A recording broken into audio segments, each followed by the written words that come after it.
How do you know if you're communicating with the actual person or a mask?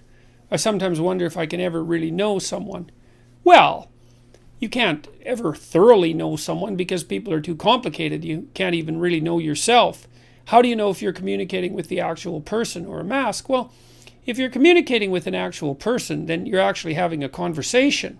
And the conversation transforms as a consequence of participating in it, and it tends to be engaging and meaningful.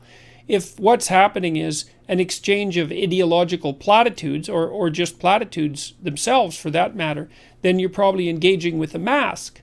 So if the conversation is compelling and meaningful and it transforms as it progresses, and you can see that give and take, that dance-like give and take, then you're communicating with an actual person. The other thing I would say is that when you're communicating with an actual person rather than a mask, the person that you're communicating with tends to be quite interesting.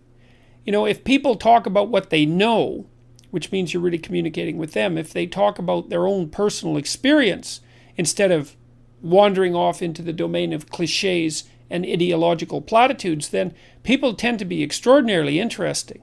And so that's another good tactic and a good hint that you're where you should be when you're conversing.